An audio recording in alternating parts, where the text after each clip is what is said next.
We got Lars Hedenborg with me here today, and Lars has a podcast as well. So take a look at that. It's called Real Estate Team Builders, and we're going to be talking a little bit about that as Lars has become a bit of an expert when it comes to scaling. And I know that's something that everybody is on top of mind here lately. But Lars, I really appreciate your time. Yeah, thanks, Jack. This is going to be good. It's we kind of chatted about it before we hit the live button. But being successful in anything, and getting out of the grind of the initial stages of building, whether it's a real estate investment business and any of the things you can invest in, or in my case, it was residential real estate. Having sold 27 homes in my first 10 months in the business, which is a lot of real estate. I was instantly 7 days a week, and I was just married, first kid, and it was just like out of bounds everywhere, failing on all fronts. And so I think if there's one thing I can help, with, is just the honest, good, bad, ugly of scaling a real estate business, which I think will help anyone that wants to detach money and time. I think that's one of my superpowers is, how do I make as much money as possible, working a reasonable amount of hours and enduring a level of stress that isn't going to give me a freaking heart attack. Yeah. Well, what intrigues me about what you just said there is that, and I'm sure my listeners are frankly tired of hearing me bringing it up, is that I think our society, frankly, has kind of romanticized the concept of the grind and the hustle. And we feel like there's an obligation to be like busy all the time, if that makes sense. Yeah, and it's like the hashtag rise and grind. It's literally a hashtag, and I think there's a season for it. So when I got into real estate, I left a corporate job, and it's like, okay, I have to figure out how to replace that income. So that was like, and I had a little baby, and we wanted to have another little human that came into the world, and they're probably not going to be cheap over time, is what I'm thinking. And so I had to get really busy on the front end. A lot of conversations with a lot of people, figured out how to generate leads, simple scripts, repeatability. And I had to meet with people, and I'm like, well, I don't want to do this forever, so I might as well use a standard sort of sales process so I can ultimately replicate all of these things and duplicate them out. But the focus was never on, how can I keep me as busy as possible, as many hours in the day as possible, because there's just a natural cap. So for your listeners, if you're trying to wholesale enough homes to be financially free, I would imagine that the market efficiencies in that vertical, in your geographic market, it's the same as real estate. Where like if you're doing one deal a month, there's probably enough lead gen and activity and conversations to keep you pretty busy. But to go to 2, 3, 10, 15, and then maybe do it in multiple markets is a whole nother story. So yeah, I think and then, guys like Gary Vee, I like his books, but he's, in one of his books, he's like, I'm the only guy willing to have a meeting at midnight on a Friday night. And I'm like, I don't know, I don't get it. And, Elon Musk is changing the world, but I think he's estranged from his kids. I think he's on his third marriage. I think he works like 170 of the 168 hours that there is in a week. So, it all depends on what you want. And that's kind of what I focused on. Well, it's one of those things. When it comes to real estate investing or real estate in general, I mean, we're always seem to be chasing that elusive financial freedom. But really, when you think about it, that why that's associated with it, it's what we're really looking for. More times than not, it was when I start asking questions of people, it's trying to find that freedom and regain time, and that's actually what we're chasing. And until you start to define that piece of it and what that means to you, you're always going to be chasing financial freedom when you're actually trying to free yourself. So with that being said, the scaling comes into mind, and you, for example, they sent some basic information over regarding you, and then I've read a few things. You've written a book regarding this as well, and I'll make sure to have that link in the show notes. But one of the things that stood out is that at one point you were working 7 days a week, selling 44 homes a year. And now you're working, it says you're working 1 day a week and selling over 400 per year. What kind of mindset does somebody have to go through? What kind of change mentally does somebody have to go through to adapt to that paradigm, that new situation? Yeah, so it's a couple things come to mind, and I've since exited. I've exited that business with a sale. But two things come to mind when you say that, and it was the first book that my first coach. So first thing I did was get a coach. Like 1 month into the business, I got a coach. And E-Myth Revisited by Michael Gerber was like his cornerstone sort of reading. And it doesn't tell you how to do anything in the book, but in terms of the mindset, if you want to, and I remember my first why was like, I would read it every day because I had my plan, my 3, 5, 10-year plan, laminated like 20. I had 20 copies all over everywhere I could possibly be, where I had my personal plan and my professional plan, one on each side. But it was to create a life for my family that they never thought was possible. So I grew up, in, no money whatsoever, divorced, parents divorced when I was 4. My dad was an active alcoholic till I was 15. And so I knew what I didn't want, and so my driver and the first drive is for money. So whether, I don't know why it is, but I came from a very poor background. I wouldn't say poor. My mom, we never went without, but there definitely wasn't extra money. So my first drive was for money. So the financial freedom, but then you're right. Then I'm like, okay, well, I got to buy back a lot of my time. I cracked the code pretty quick on just selling a lot of houses, or in your listener's case, doing a lot of deals. But if you're working 70, 80 hours a week, your physical health is going to suffer. Your relationships are going to suffer. Probably going to be kicking your dog every day. Poor dog. There's just collateral damage. And so I had to figure out a way to be able to detach, so it was money freedom and then it was time freedom, so then how do I just look at everything I do in the day and, okay, like I can't.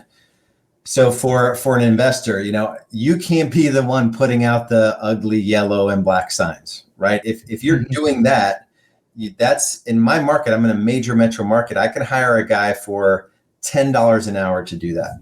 And he could do it world class. Like he's got the pickup truck, maybe you have to pay him 11 because it's a little bit more expensive with gas. But if you want to make $11 an hour, then you keep doing that thing. But I remember I went through an exercise and this is the mindset shift. I wanted to make $500,000 after tax, after expenses, and I wanted to work 40 hours a week, so 2,000 hours a year. So I just divided 500,000 divided by 2,000 was $250 an hour. And then I just got really honest with myself about where I was spending my time. Mm-hmm. And very little things anyone does anymore is $250 or more per hour. And so I just had to shed everything off my plate. And I missed a point. I just want to go back to it real quick. In the book, E-Myth, the guiding question, and I don't know if it was in the book or this is a question that I made up, but it's, how would you think about your business differently if you were to replicate it 10,000 times? So like, how would you think about your wholesale or flipping business or whatever you're doing right now? How would you think about it if you had to replicate it 10,000 times? Mm-hmm.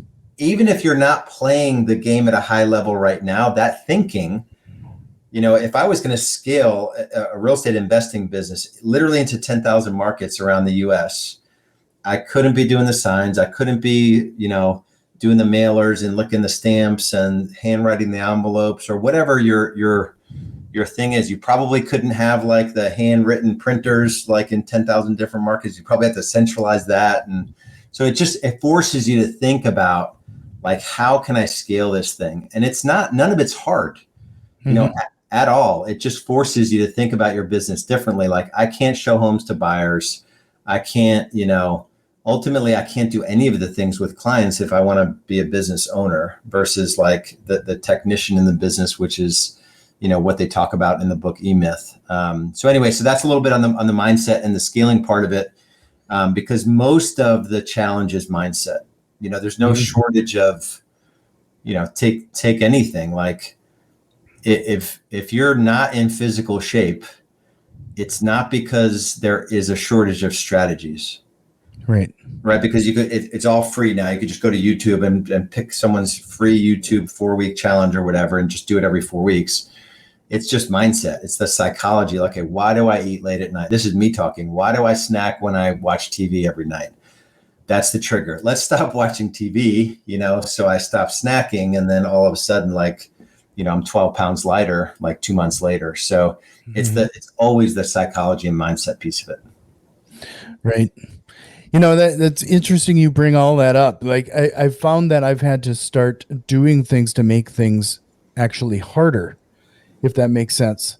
So like social media, I don't have social media apps on my home screen anymore. If I want to launch Facebook, I have to do that in a browser, or if I want to launch Twitter, it's within a folder on not the home page. It makes you go through and doing so, it's prevented me from having to launch those type of apps anymore. If that makes any sense, or simply unsubscribe to Netflix.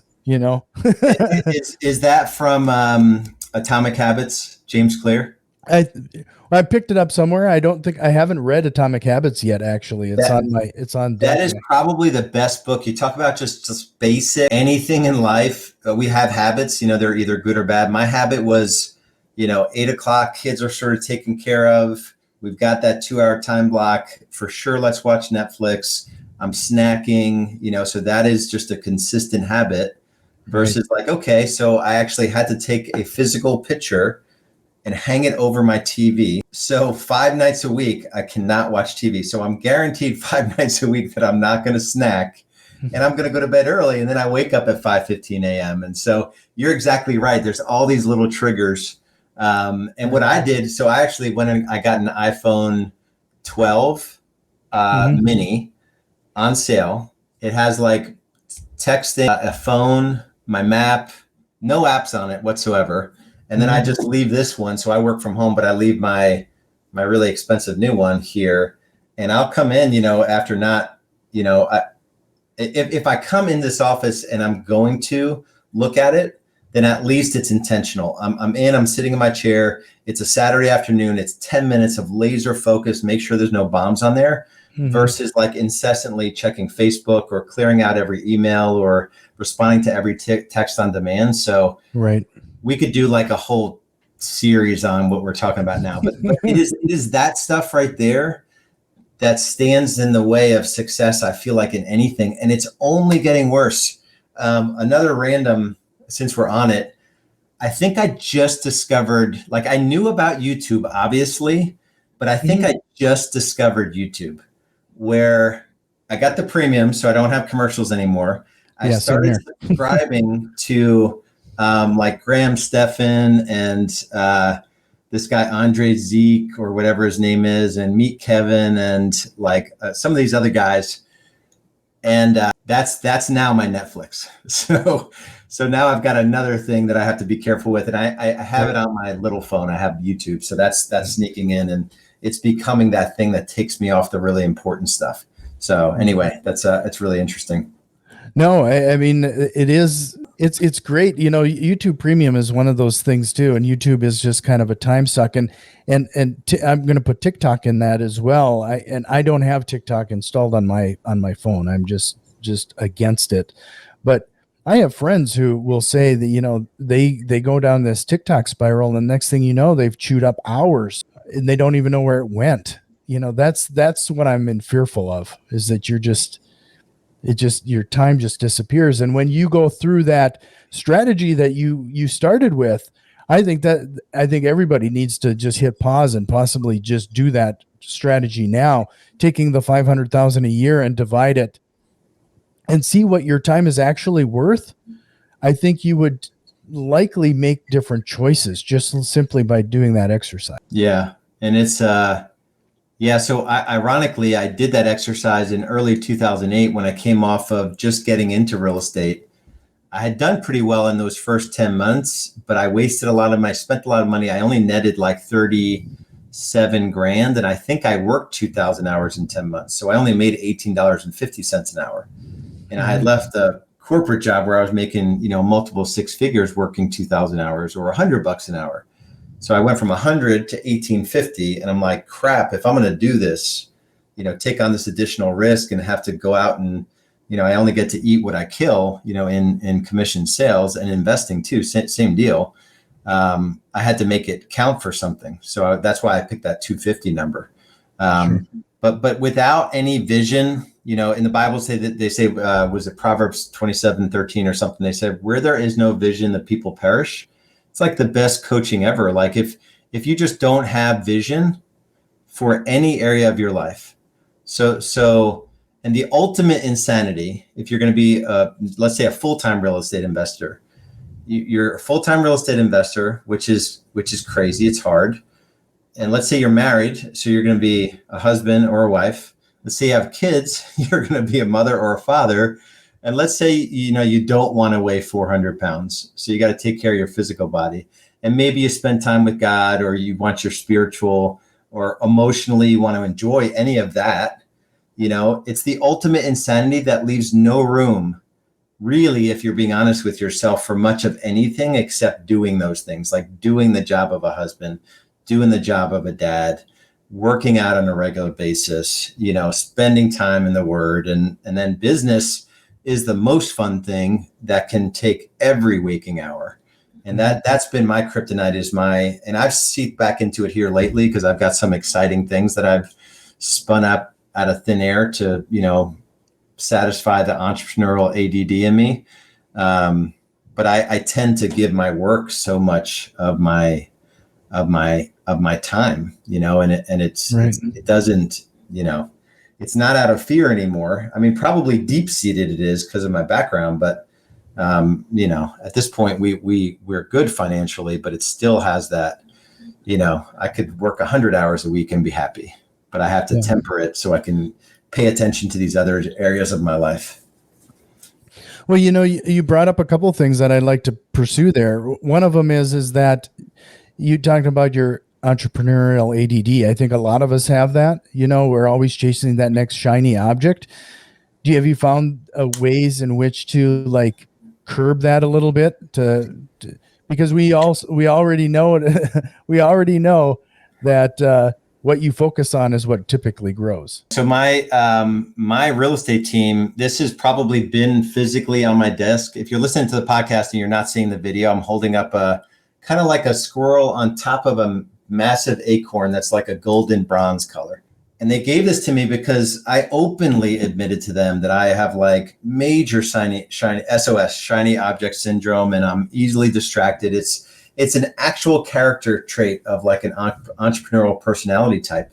And so I think just knowing that we have this in us, I think is one thing, which is why the visual helps me.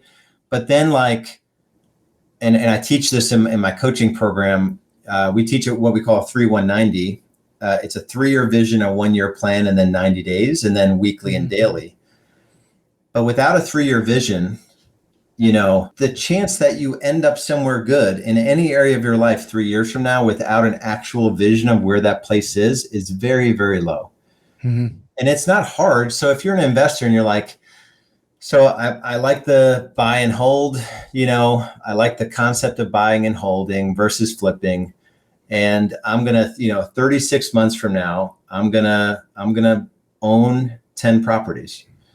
Right. So that's my 3-year vision. And then the 1-year plan is what has to happen in this first year for me to push hard toward that 10 is I probably got to get 2 houses this year.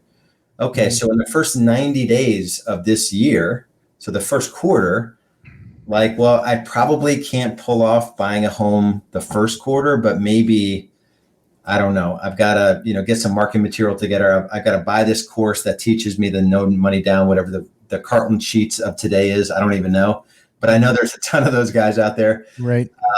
And you could actually do it, right? Because you can actually own 10 homes from now, but it's easy to own no homes, 3 years from now. So it's not, there's nothing complicated about it, and say, if I want to have the most romantic and connected marriage that there possibly could be 36 months from now, It's like, what has to happen in the first year? It's like, man, I haven't taken my wife away on a vacation in 5 years. I probably have to figure out a way to take her away, just the two of us. You know, and you break that down into a quarter. Well, I can't go away for a week with her, but maybe I can get her away for a weekend. Or maybe I can do 5 date nights in the next 13 weeks. You know, so it's like none of it is hard at all, but you just need that cadence and a structure, the way of looking at your life and the different areas of your life, because it always has a tendency to derail, you know, where you're just going to spend more time. For me, I spend more time in my business when the other stuff gets harder. Like I have a 12 and a 14-year-old now, and it's harder with them. They don't really like me all that much. I know I hope they love me. They don't like me. So like spending time with them is hard. It doesn't give a lot to me at this point, but I push into it. You know, I drive my son to volleyball, even though it's like rush hour and he got to go 4 times a day, you know, back and forth. But it's like the only time we get with him, you know, so we're willing to do it because it's like, he might talk. He might talk to us and say something, and he does, you know, 1 out of 10 times. So, yeah, I'm kind of rambling at this point, but I think this is some good stuff, you know, just to kind of know where you want to go and then just get to work doing it.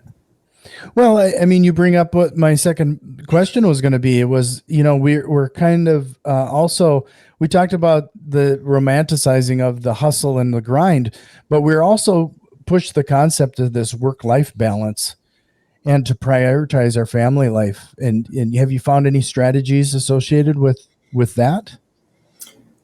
You know, that's a good question. And so I don't know if it's a quote from somebody, but it's like entrepreneurs are willing to do what most people won't for a few years so they can live the rest of their life like most people, something like that. Most people, right? So I do believe there is, like, I remember when I first had this vision of being more of a business owner than a real estate agent.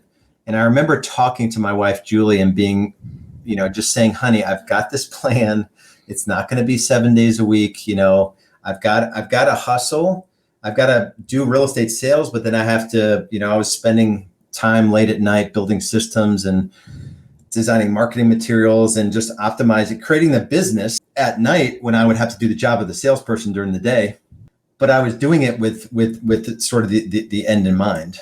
And I think most people aren't willing to go through that period of time where, you know, like, honey, I'm gonna just push hard into this investing thing for the next 3 years. I've got a mentor that I trust. You know, he's got a proven system. It's going to take a little bit of money investment, but it's for sure going to take time investment because I'm going to do it in addition to my full-time job. And, you know, but most people aren't willing to go after it like that because, you know, they're just comfortable, whatever it is. But I think it's, you're willing to do that, to work overtime, you know, because there were days where I missed the kids in the morning and I missed them at night, and I stayed up to like 2 a.m., you know, just working on something.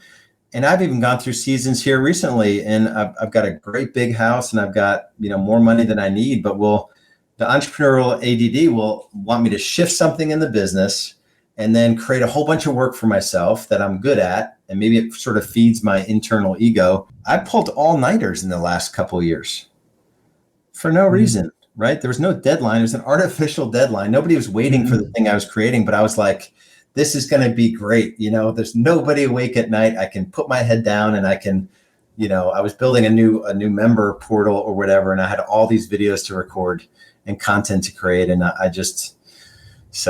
but I think we just do it to ourselves. Yeah, no. And that's very much the case. You know, one of those things that you're talking about, that shiny object syndrome again. You know, one of the things that I've started to do, and I guess I've been doing it more regularly or quite a while, is that every time I think of a shiny object syndrome or something that strikes my eye, I basically have a journal dedicated to that. So I'll jot that down, keep a few pages on the beginning and end of it, so I'd have additional room for notes. But it allows me, anytime that comes to mind, I can revisit those pages, jot something down again, so it's out of sight, out of mind. And if it's something that I want to pursue down the road, you can see those pages filling up. It's kind of a measurement for me to know whether it's something that's really something truly that interests me, or if it's just kind of something in passing, if that makes Yeah. sense. No, and it's got to be like 9 out of 10 things that come out of our minds are not worth even the time that the moment we spent on it, Right. And, but if you can, that's a good system. I have a to-do list somewhere electronic. I think it's in my Google task list, and I've got all the categories, but I put stuff in there all the time, and I never look at it.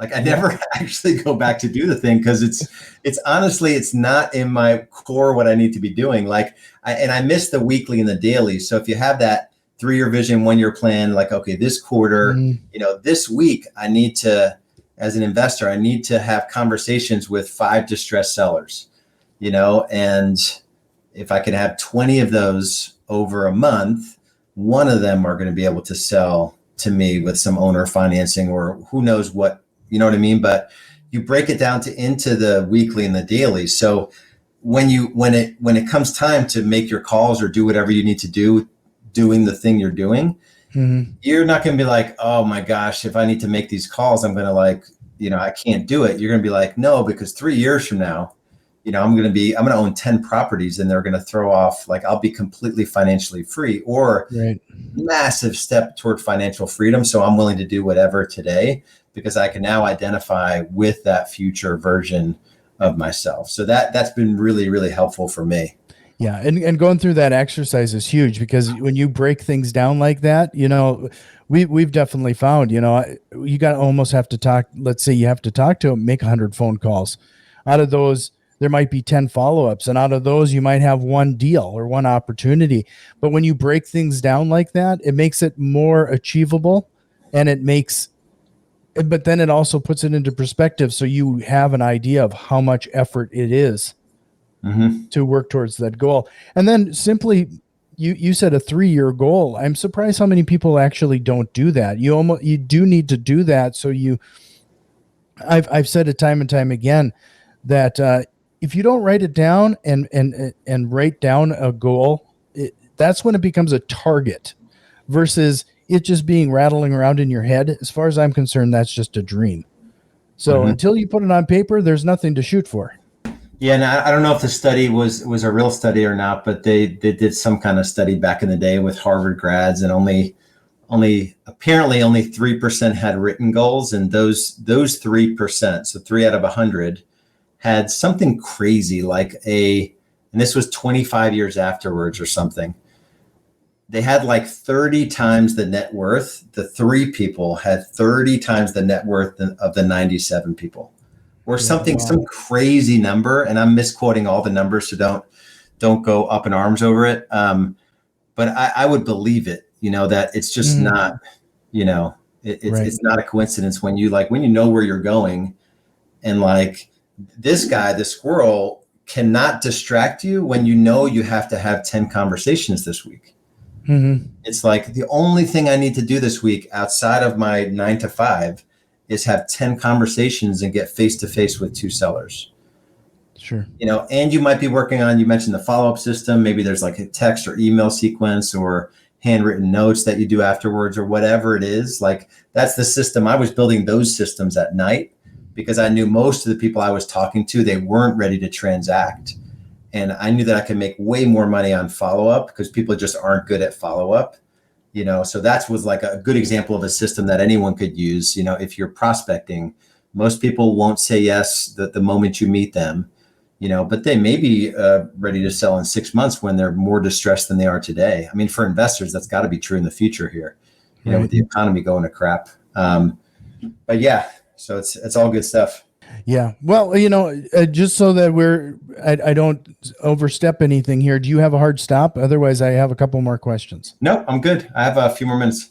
Sure. So one of the things that I find it interesting that you've brought it up a couple times, and you're actually wearing a T-shirt that says "Be comfortable with the uncomfortable." Yep. And so you were talking about you had to sit down and you talked to your wife. I would imagine that was a fairly uncomfortable conversation, but at least at first, for some reason there is some uncomfort there. But I can't stress how important that is regarding talking to your spouse and having everybody on board when you're trying to pursue something like this. Yeah, but I actually, because my coaching, I coach some pretty high level guys in the residential real estate space, and some of them have strained marriages because they haven't let their spouse into their plans or their thoughts or ideas, and so yeah, without that, and it's a little bit of accountability too, right? So if our spouses they tend to give us a lot of grace because they see how hard we're working, but they really don't know that the life of an investor or a real estate agent, you could, some of these businesses you can sort of halfway it if you're talented enough and still make good money and not be super intentional, and so yeah, just having an open, I think there's a level of accountability around it, but also yeah, just keep getting your spouse in on it with you, and letting them know that you're doing it for a different reason, that you do see this outcome for the family that is not what it looks like today. So, I've heard the phrase multiple times. You either start a partnership with an uncomfortable conversation or you'll end it with an uncomfortable conversation. And so I also see that with any kind of employees or people that you're actually bringing on to build your team, because anytime we're talking about scaling, there's always going to be a team involved. Mm-hmm. How have some of those conversations go as you've been adding team members and people to your organization? Yeah, that's probably where I failed. I would say I've failed the most and the fastest is, I didn't come into real estate with any sort of business building or leadership or management experience. And so I really, trying to bring on salespeople and then, giving people more responsibility oftentimes I would want it more for them than they wanted it for themselves. And that's always just a very frustrating relationship. And that's a good way to say it, that if you're going to bring someone into your world and you're going to provide an opportunity to them, you better make sure you're crystal clear, like what is expected of them for them to be able to remain in your world. Mm-hmm. Because if you're not clear on expectations and they're not charging to, any kind of accountability or, standards whatsoever, it's not going to end great, or it's going to be just a marginally productive team member that they're not achieving their potential, and your business is going to suffer as a result of it. But I've had some difficult conversations, people leaving my world that, knowing what I know now, I could have given them more opportunity and come alongside them in a more meaningful way than I had. And I would like to say I just didn't know better, because now I know better. But looking back, a lot of it was driven by just being too busy, and I think looking at what was going on with me versus what was going on with them. Mm-hmm. And me being overly busy, or me having starting another business, and then this business is sort of running and I'm not caring and tending to it the way that I should. But yeah, I've had a lot of difficult conversations. I've hired a lot of people that said all the right things, and this was going to be a great business marriage, and it was just a miserable disaster. I've had people leave on the first day, literally even leave on the first day when I said, so you're expected to lead generate for 3 hours a day. You would think that would come up in an interview process. This was early on, and they're like, no, I'm not going to do that. I'm like, oh, my bad. I should have. So that was a lesson. I should have told you what the job was before I gave you the job. Right. So right. Yeah, that's really interesting. I've made all the mistakes you can make. Yeah, that's interesting though you say that, because when you do interview people for a seat, if you've read Traction, that's a perfect book on that, where you're trying to find the best person for the best, for that seat. Everybody is typically on their best behavior. They're going to do what they can and say what they can to make themselves appealing for that position. How do you find your way to work through that? Like whether it was an actual good fit? Well, there's two things I did. I actually kept a list of all the mistakes that I made. And so I would just look back on the list and say, okay, they're the second income of their family, so they don't need to make money. Don't hire those people. They don't want to be on a team. They really want to do their own thing. Don't hire those people. But I would say the most powerful lesson I've ever learned about hiring was at my church. I had no idea what the actual message was, but my pastor said, he was giving an example. He was saying patterns versus potential. And he said, he's like, ladies, I'm gonna talk to you, give you some relationship advice for a second. You guys are seeing, you ladies are seeing all this potential in these men, right? Where, he has so much potential, but like he is living at home at age 35. He is, has credit card debt. He's addicted to porn. He's 100 pounds overweight. Like this guy has no pattern of any sort of, anything that you would want, necessarily to sort of marry. And I in that moment, I'm like, man, I look back on the misfits and the people that I kept in my world longer than I should have. And it's easy to find the patterns in somebody before you get into a business relationship with them, because our core values, going back to traction, core values, and then get it, want it, capacity.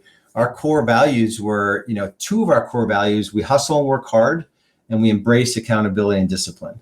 Mm-hmm. Do you know how many few people in the world hustle and work hard and embrace accountability and discipline? So you just have to know, if you speak to 100 people, maybe 1 or 2 out of the 100 actually hustle and work hard and embrace accountability and discipline. And our job as interviewer is to just ask them questions to figure out the patterns around those two things. So tell me about college. Like, did you play any sports? Did you work a job when you were in college? And, some will say like, yeah, unfortunately I had to pay for college. So I had to work like 3 jobs, and, I graduated in 3.5 years. And it's like, I was also like involved in the student council, and I studied abroad for a year. And it's like, okay, and ask somebody, I remember asking a guy, and he worked out on our team. Awesome. Like, so when I say, standards, personal and professional standards, like what comes to mind?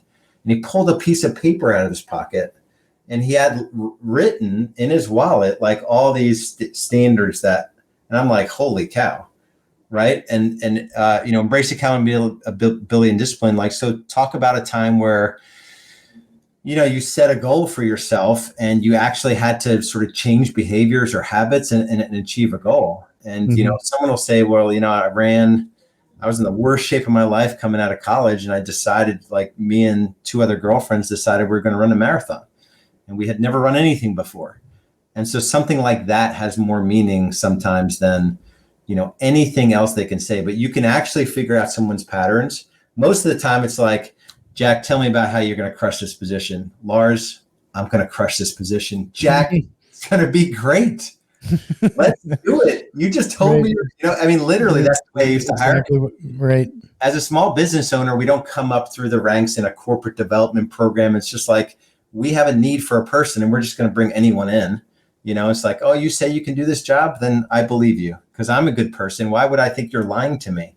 But people actually, they're not like openly lying, but they're not telling you the truth, because like 3 weeks in, when they're they have to make X number of contacts, like 30 contacts a day, meaningful conversations, and track all their numbers, and they're not doing it, and they're like, yeah, this isn't for me. It's like, oh, learned again, so right. Well, Lars, this has been a great conversation. But before I let you go, I want to remind everybody again, Real Estate Team Builders. Check out that for Lars's podcast. But before we kick things off here, I have a few rapid fire questions that let's go. We'll try to zip through. Let's do it. You already brought up the E-Myth book, so if that's your answer, you can sure use it again. But what is one book you would recommend everybody read? Atomic Habits, James Clear. Other than the Bible. Awesome.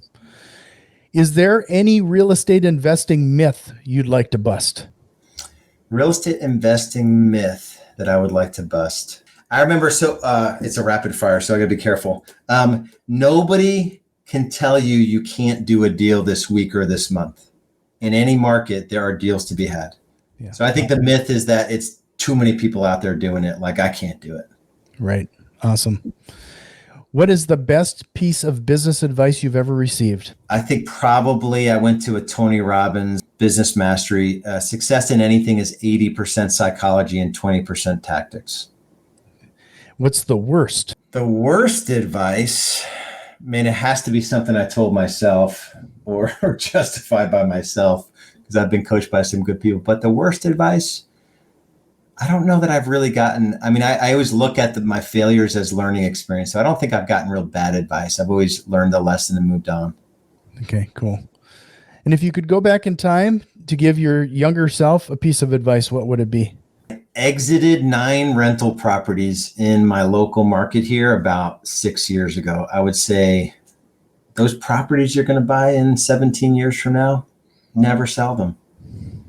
As much as heartache as tenants may give you, just hire a property manager. Right. That's what I would tell myself. Well, Lars, this was great. And I warned you the last question is there a question or concept you wished we would have covered here today? No, I would say, it is mindset. So for some of you listening, the thought of being a successful real estate investor, it feels like it's like, man, I know this guy and he's doing like all these deals and like the whole comparison trap. But maybe for you, it's like for me, I'm doing the same thing. I'm not going to watch TV for 5 days a week, or I'm going to go for a walk today, or I'm going to drink only water today, or I'm going to, there's like simple little things that we can do over time that compound that will get you the results you're wanting to get to. So don't measure progress against where like all the people you want to be like. It's just you versus you, so the future version of you could be anything that you want it to be. Yeah, I have a buddy who said that his primary goal, and it's I think he carries a list on his pocket too, and his first one is simply be better than yesterday. Be a better person than yesterday. Yeah, that's awesome. That's Atomic Habits, James Clear. So not that direct quote, but get that book, and really, it's a book you don't read it, you actually do it. So it's really good. So, well, thank you, Lars. You're welcome back anytime. I hope you'll take me up on that. And one last time, the podcast is called Real Estate Team Builders. Awesome. Thanks, brother. Thank you.